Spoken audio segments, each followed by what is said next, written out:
সবটুকু শুকরিয়া আল্লাহ সুবহানাহু ওয়া তাআলার জন্য, যিনি আজকের বরকতপূর্ণ মাহফিলে আমাদেরকে আসার বসার তৌফিক মেহেরবানি করে ভিক্ষা দান করেছেন। সেজন্য আসুন আমরা সকলে একবার অবনত চিত্তে হৃদয়ের আবেগ অনুভূতি উজাড় করে সমবেত কণ্ঠে বলি আলহামদুলিল্লাহ। অগণিত অসংখ্য দরুদ ও সালাম আল্লাহর সৃষ্টির প্রধান আকর্ষণ, বিশ্ব সভার সভাপতি, সকল নবী রাসূলগণের মাথার তাজ, শামসুল হিদায়াত, বদরুদ্দুজা, সাইয়্যিদুস সাকালাইন, ইমামুল মুরসালিন, খাতামুন নবিয়্যিন ওয়াল মুরসালিন, আফতাবে নবুওয়াত, শাহনশাহে রিসালাত, সরকারে দো জাহান, সুলতানুল মদিনা, নবিয়ুল আম্বিয়া, হুজুরে আকরাম, নূরে মুজাসসাম, নূরুন আলা নূর, সাইয়্যিদিনা হাবিবিনা শফিঈনা মাওলানা মুহাম্মদ সাল্লাল্লাহু আলাইহি ওয়াসাল্লামের উপর আল্লাহ পাক যাকে আজ থেকে ১,৫০০ বছর আগে প্রেরণ করেছেন সর্বশ্রেষ্ঠ ও সর্বশেষ নবী ও রাসূল হিসেবে, যার পরে আজ পর্যন্ত পৃথিবীতে অবশ্যই কোন প্রকার নবী কিংবা রাসূল অবশ্যই আসে নাই, অবশ্যই এখনো নাই, অবশ্যই কিয়ামত পর্যন্ত আসবে না। সম্মানিত সুধী, আমি অত্যন্ত দুঃখিত যে নির্ধারিত সময় থেকে ৩৫ মিনিট পরে আমি এসেছি। আমি আপনাদের ক্ষমা সুন্দর দৃষ্টি কামনা করছি। তবে সেজন্য সবটুকু দায় আমার নয়, যানজটও দায় আছে। যানজটের কারণে আমাকে অনেক দেরি হয়েছে। মূলত আজকে আমার দিনের প্রোগ্রাম ছিল কুমিল্লাতে বিদ্যালয়ে। আমি চেয়েছিলাম যে আমি আসরের পরে এখানে কোথাও এসে ল্যান্ড করে এশার পর বক্তব্য রাখবো, কিন্তু আমাকে ইমাম সাহেব বলেছেন রাত 10টার আগে দিবে না। তা আমি এত আগে এসে কি করব? সেজন্য আমি এশার পরে সালাতুল এশার পরে রওনা দিয়েছি। আসতে অনেকটা বিলম্ব হয়েছে। আপনারা বক্তব্য শুনে আসছেন 2 দিন যাবত, আলহামদুলিল্লাহ। আজকে আমি কোরআন কারীম সূরাতুল বাকারা থেকে 21 নম্বর আয়াত তেলাওয়াত করেছি। একটি মাত্র আয়াতকে কেন্দ্র করে নির্ভরযোগ্য মুফাসসির এবং মুহাদ্দিসগণের দৃষ্টিকোণ থেকে আপনাদের ইহকালীন কল্যাণ ও পরকালীন মুক্তির জন্য কিছু দিক ও নির্দেশনামূলক বক্তব্য তুলে ধরার চেষ্টা করবেন ইনশাআল্লাহ। যদি আল্লাহ তাআলা আমাকে ও আপনাদেরকে তৌফিক ভিক্ষা দান করেন, বলুন আল্লাহুম্মা আমিন। সম্মানিত সুধী, ভূমিকাতে একটি কথা না বললেই নয়। আপনারা এখানে যারা এসেছেন আর বসে আছেন, আসার পেছনে সামাজিক, অর্থনৈতিক, রাজনৈতিক কোনো স্বার্থ নেই, ঠিক কিনা? ঠিকটাও তো ঠিক মতো বললেন না। আমরা এসেছি শুধুমাত্র আল্লাহ তার হাবিবের রেজামন্দি হাসিল করার জন্য। সেজন্য বসে আছেন। যতক্ষণ বসে থাকবেন এই প্যান্ডেল একটা অস্থায়ী মাদ্রাসা, আর আপনারা তালিবুল ইলমের মর্যাদা পেতে থাকবেন। দিন শিখতে বের হলে মর্যাদা কত বাড়ে। আল্লাহর হাবিব ইরশাদ করেছেন, ওয়া ইন্নাল মালাইকাতা লাতাদাউ আজনিহাতাহা রিদান লিতালিবিল ইলম। সুবহানাল্লাহ। ওয়া ইন্নাল মালাইকাতা লাতাদাউ আজনিহাতাহা রিদান লিতালিবিল ইলম। ঈমানদার যখন ইলম শিখতে বের হয়, রহমতের ফেরেশতারা তাদের পদতলে পাখা বিছায় দেয়। সুবহানাল্লাহ। এই মর্যাদা আমরা পেয়েছি, এতে খুশি না বেজা? এখানে বসেছেন, রহমতের ফেরেশতা চতুর্দিক আপনাদের পাহারায় চলে এসেছে এবং ফেরেশতাদের শিপমেন্ট চেঞ্জ হচ্ছে।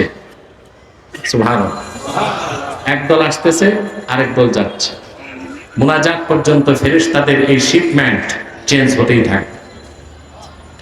মাহফিলের মধ্যবর্তী সময়ে একদল ফেরেশতা আল্লাহর কাছে চলে যায়। আল্লাহ বলেন, কোথা থেকে এসেছো?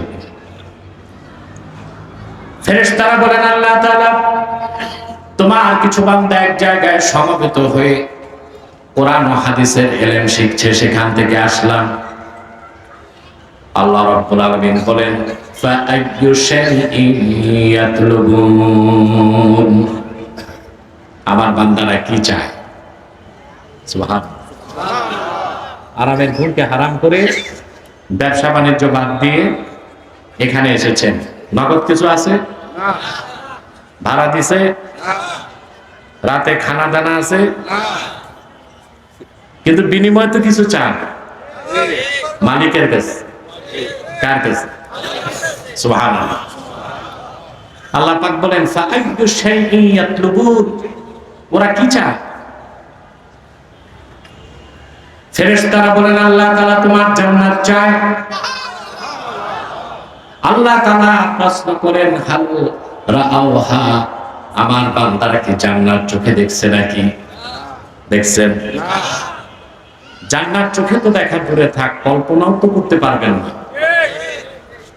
আমাদের দেশে অনেক নির্বোধ আছে, বাড়ি একটা বানায় নাম দেয় জান্নাত মহল। জান্নাত মহল কোথায়? আল্লাহর জান্নাত আর কোথায় তার ছাতার বাড়ি? নাম দিয়ে বসেছে কি জান্নাত। সুবহানাল্লাহ। জান্নাত কেমন জায়গা?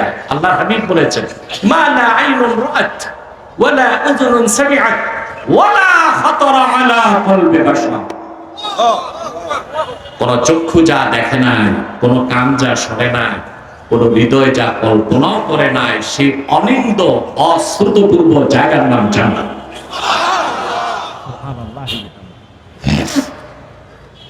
ফেরেশতারা বলেন আল্লাহ তোমার জান্নাত চায়। আল্লাহ বলেন দেখছে? আল্লাহ দেখে নাই, না দেখে বিশ্বাস করছে। আবার আল্লাহ রাব্বুল আলামিন জিজ্ঞেস করেন আমার বান্দাদের চোখে পানি কেন, মনটা নরম কেন? ওয়া মিন আইয়ি শাইইন ইয়াতাআওয়াজুন, কিসের থেকে বাঁচতে চায়? ফেরেশতারা বলেন আল্লাহ তোমার জাহান্নামের ভয়ঙ্কর আযাব থেকে বাঁচতে চায়। আল্লাহ পাক বলেন হাল রাআওহা, ওরা কি জাহান্নাম দেখছে নাকি? ফেরেশতারা বলেন আল্লাহ তা দেখে নাই, বিশ্বাস করছে। আল্লাহ রাব্বুল আলামিন বলেন আমার ফেরেশতারা সাক্ষ্য থাকো, যারা আমার জান্নাত দেখে নাই, জাহান্নাম দেখে নাই, আরামের ঘুমকে হারাম করে মাটির আসন গ্রহণ করে যারা ঘন্টার পর ঘন্টা কোরআন কারীমের ইলম শিখতেছে, আমি আল্লাহ তাদের জীবনের সব গুনাহ মাফ করে দিলাম। আমার জাহান্নামকে হারাম করে তাদের জন্য জান্নাতের দরজা খুলে দিলাম। খুশি আছেন? আমরা খুশি, মালিক খুশি, বেজার শুধু শয়তান। শয়তানও বেজার, তার চেলা চামুন্ডারাও বেজার। এখন শয়তানের সব চেষ্টা ব্যর্থ হয়েছে, একটা বাকি আছে। কটা বাকি আছে? কোন রকম মুনাজাতের আগে উঠানো যায় কিনা? আমরাও নেক নিয়ত করে শয়তানের নাপাক গালে একটা চপেটা ঘাত করতে চাই। আমরা নিয়ত করছি কিছুক্ষণ পরে আজকের মুনাজাত করে গুনাহ মাফ করে নিষ্পাপ বেহেশতি আল্লাহওয়ালা হয়ে বাড়ি যেতে চাই। কারা কারা হাত তুলে আল্লাহ তাআলাকে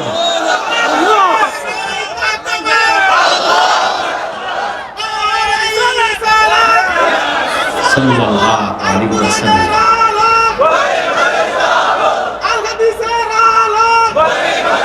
আল্লাহ কবুল করুন, আল্লাহ মঞ্জুর করুন, বলুন আল্লাহুম্মা আমিন। চলুন আলোচনায় প্রবেশ করছি। সূরা বাকারা আয়াত নাম্বার 21। আমার সঙ্গে আপনারা তেলাওয়াত করবেন। কণ্ঠের জড়তা, মনের সংকীর্ণতা পরিত্যাগ করে আমার সঙ্গে পড়ুন। আউযু বিল্লাহি মিনাশ শাইতানির রাজীম। বিসমিল্লাহির রাহমানির রাহিম।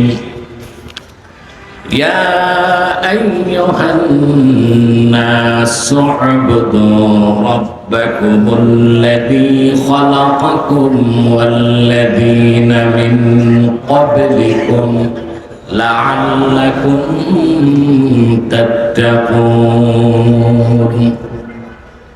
আল্লাহ পাক বলেন হে মানব জাতি, উ'বুদু রাব্বাকুম, তোমরা তোমাদের রবের ইবাদত করো। আল্লাযী খালাকাকুম, যিনি তোমাদের সৃষ্টি করেছেন। ওয়াল্লাযীনা মিন ক্বাবলিকুম, তোমাদের পূর্ববর্তীদের সৃষ্টি করেছেন। লাআল্লাকুম তাত্তাকুন, আই লাআল্লাকুম তাজতানিবুনা মিনাশ শিরকি ওয়াল কুফরি ওয়াদ দানাস, যেন তোমরা শিরক থেকে, কুফর থেকে, পাপাচার থেকে বেঁচে পরহেজগার মুত্তাকি হয়ে জাহান্নাম থেকে বাঁচতে পারো। সুবহানাল্লাহ।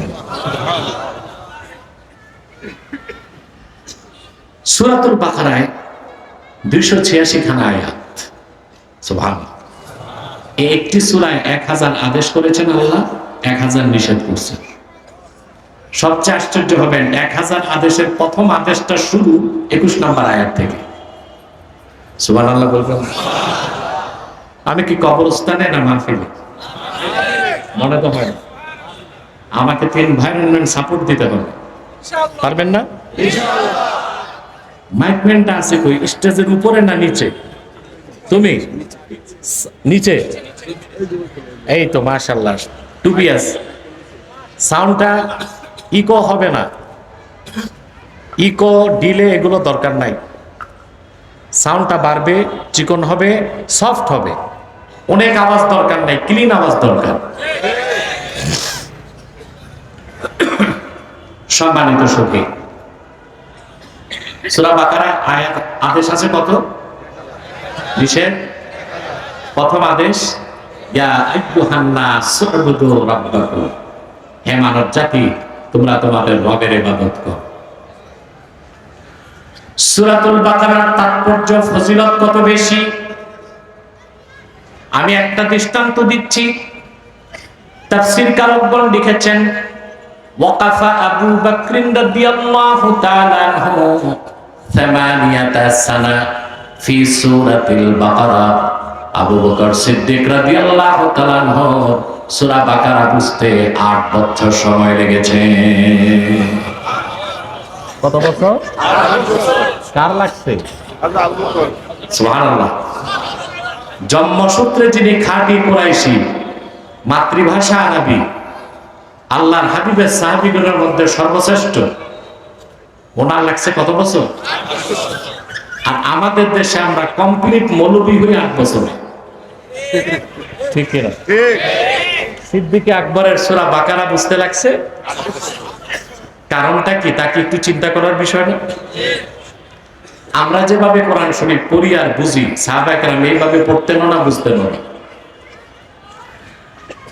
আল্লামা হাফেজ ইমাদউদ্দিন ইবনে কাসির তার তাফসীর ইবনে কাসিরের মুকদ্দমায় লেখেন, আল্লাহর আখির নবী নূর নবীজি মুহাম্মদ সাল্লাল্লাহু আলাইহি ওয়াসাল্লামের সুমহান সাহাবীগণের অভ্যাস ছিল, তারা আল্লাহর হাবিবের কাছ থেকে 10টা আয়াত শুনতেন, 10টা আয়াত মুখস্থ করতেন, 10টা আয়াতের ব্যাখ্যা বুঝতেন, 10টা আয়াতের আমল শুরু হলে 11 আয়াতে যেতেন।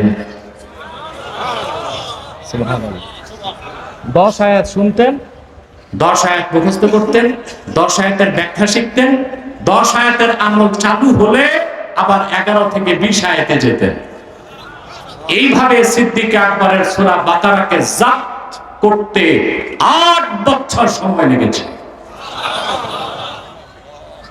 এবার চিন্তা করেন এই সূরাটির মাহাত্ম্য কত বেশি। 21 নম্বর আয়াতে আল্লাহ পাক বলেন, ইয়া আইয়ুহান নাস উ'বুদু রাব্বাকুম, মানব জাতি, তোমাদের রবের ইবাদত করো। ইবাদত সম্পর্কে আমি কিছু ব্যাখ্যা দিচ্ছি। আমরা মুসলমান দাবিদাররা আসলে আল্লাহর ইবাদত তো বুঝি নাই। বাঙালি তো 88% মুসলমানই ইবাদত যে কি তা বুঝে নেই। এই জন্য দেখা যায় অনেক বাঙালি নামাজও পড়তেছে, সুদও খাচ্ছে, নামাজ পড়ে ঘুষ খায়, নামাজ পড়ে খাদ্যে ভেজাল মিশায়, নামাজ পড়ে বিচার আচারে 2 দিক থেকে বাইপাস করে। এগুলো মিরপুরে নাই।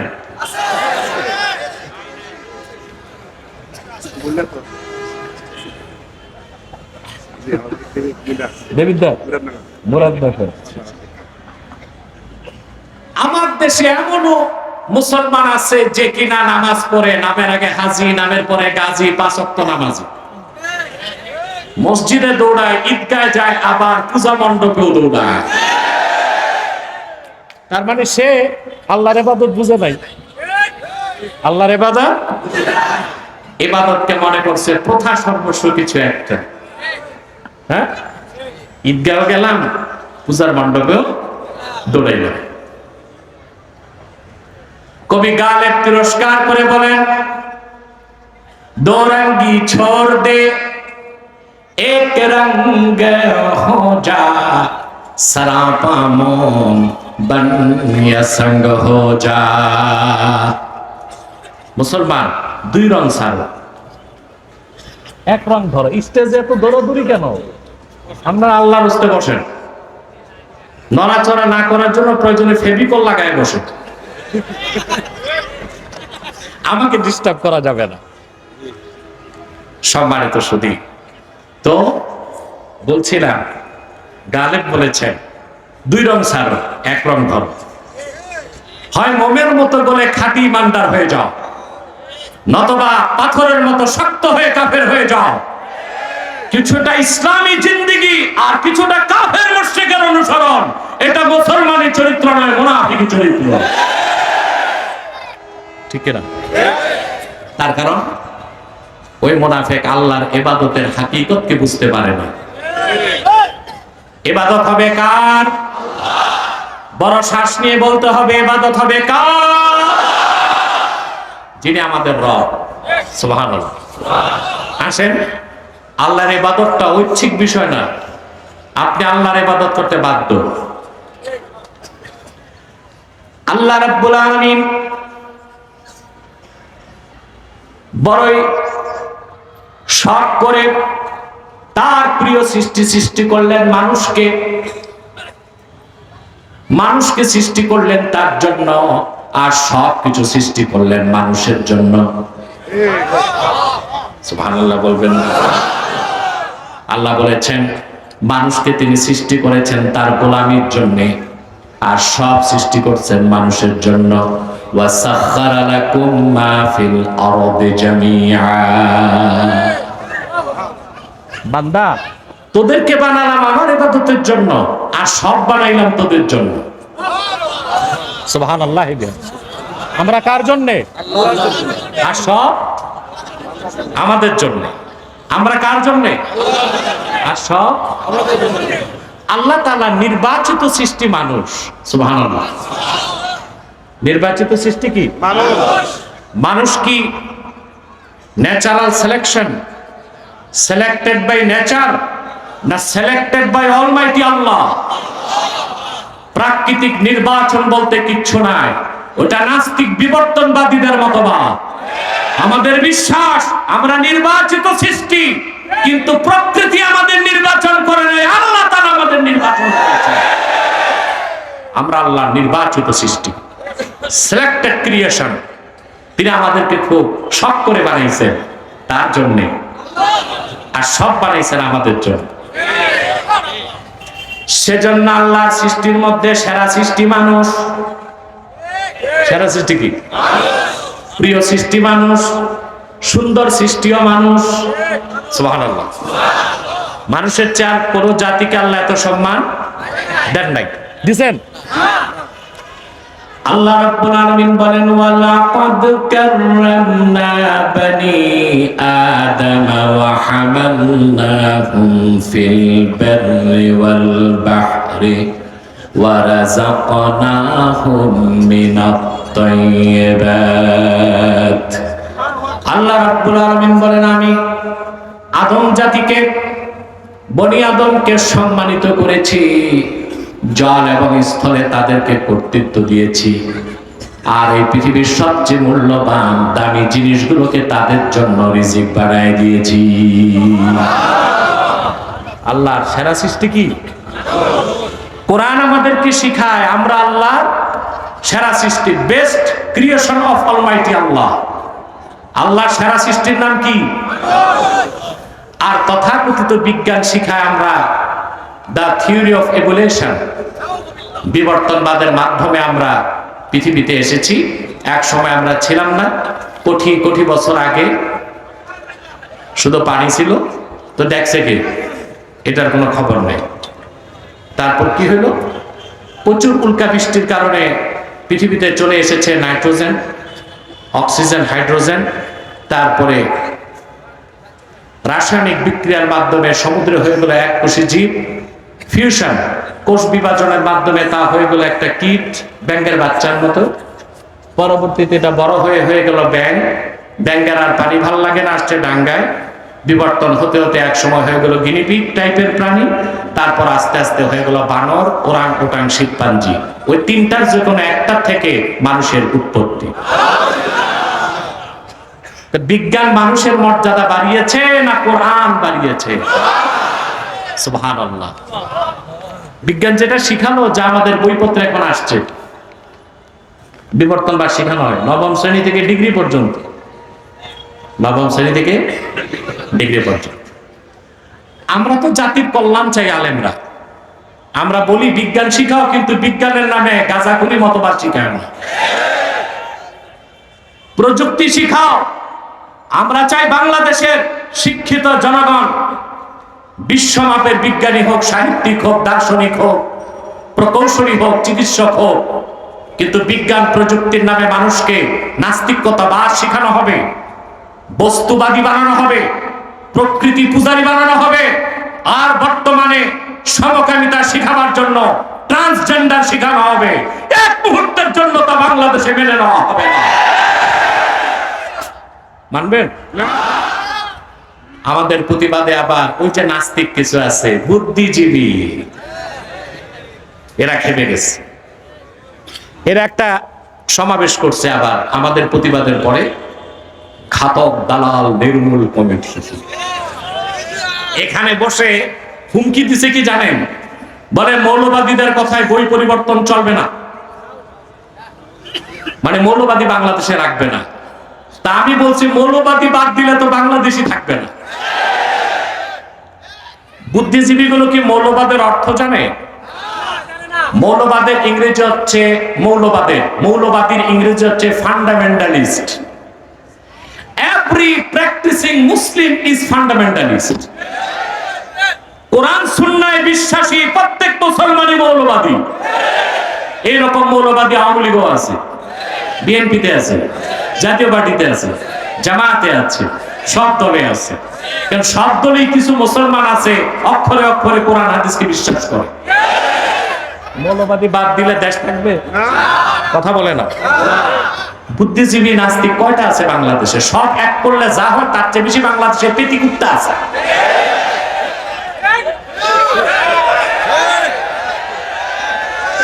এগুলোর মাথায় কিচ্ছু নাই।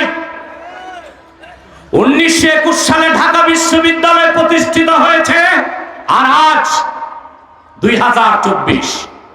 100 বছরে এই বুদ্ধিজীবীরা আমার বাংলাদেশের মানুষকে আন্তর্জাতিক মানের একজন সাহিত্যিক দিতে পারে নাই, কবি দিতে পারে নাই, বিজ্ঞানী দিতে পারে নাই, দার্শনিক দিতে পারে নাই, রাজনীতিবিদ দিতে পারে নাই। দিয়েছে আহমদ শরীফের মতো নাস্তিক, কবির চৌধুরীর মতো নাস্তিক, শাহরিয়ার কবিরের মতো মুসাদের দালালদেরকে দিয়েছে বাংলাদেশের মানুষ।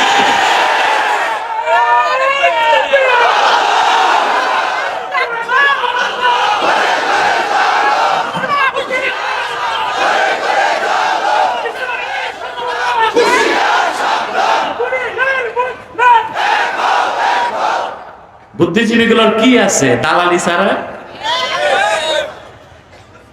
বেটা আমার সাথে ডিবেটে হারছে 2021 সালে। তারপর পাগলটা বলে কি, আমি একটা জিনিস ব্যাখ্যা খুঁজতেছি, যে কাফের হইয়া পাগল হয় না পাগল হইয়া কাফের হয়। এটা আলেমদের সাথে বসতে হবে। আমাকে বলে আমি নাকি যুদ্ধাপরাধী, জন্ম আমার দেশ স্বাধীনের পর। তখন ভাবছি যে না, এর মাথা পুরা হ্যাং হয়েছে, মাথা পুরা হ্যাং হয়েছে। হুমকি ধমকি দেয়, মৌলবাদীদেরকে দূর করবে, সরাই দিবে। এত সহজ? এই বুদ্ধিজীবীরা কি করছে দেশের জন্য? ওদের মাথায় কি আছে? কিচ্ছু তো নাই, বাইরেও খালি ভিতরেও সাফা চাট। দূরবীন দিয়ে একটা চুল খুঁজে পাইবেন না মাথা, পুরা তালু সাফ। ওটা সরিষার তেল দিলে দিনের বেলা সূর্যের আলো পড়লে মনে হবে পিতলের ঘটি চমকাচ্ছে। সিটি স্ক্যান করলে দেখবেন বাইরেও কিছু নাই, মাথার ভিতরেও কিছু নাই। সরকারকে আমি পরামর্শ দিব, এই বুদ্ধিজীবীদেরকে নিয়ে মাথায় ঘাস চাষ করুন, গবাদি পশুগুলো ঘাস খেয়ে অন্তত বাঁচবে, ঠিক কিনা? বিজ্ঞানী বানান, দার্শনিক বানান, সব বানান, কিন্তু আল্লাহর কোরআনকে বাদ দিয়া না। এই কথিত বিজ্ঞান বিবর্তনবাদ মানুষকে শিখায় আমরা বানর থেকে কিংবা শিম্পাঞ্জি থেকে কিংবা ওরাং ওটাং থেকে। কোরআন আমাদেরকে শিখায় আমরা আল্লাহর নির্বাচিত সৃষ্টি, শ্রেষ্ঠ সৃষ্টি। আমাদেরকে আল্লাহ তৈরি করছেন কেন? ওনার জন্য। আর সব তৈরি করছেন আমাদের জন্য। সুবহানাল্লাহ বলেন। আল্লাহ রাব্বুল আলামিনের প্রিয় সৃষ্টি এই মানুষ। আল্লাহ পাক বলেন, ইয়া আইয়ুহান নাসু ইন্না খালাকনাকুম মিন যাকারিন ওয়া উনসা ওয়া জাআলনাকুম শুউবান ওয়া ক্বাবাইলা লিতাআরাফু ইন্না আকরামাকুম ইনদাল্লাহি আতকাকুম। আল্লাহ রাব্বুল আলামিন বলেন, হে মানব জাতি, আমি তোমাদেরকে সৃষ্টি করেছি একজন পুরুষ থেকে আর একজন নারী থেকে। পুরুষটার নাম আদম, নারীটার নাম হাওয়া। সুবহানাল্লাহ।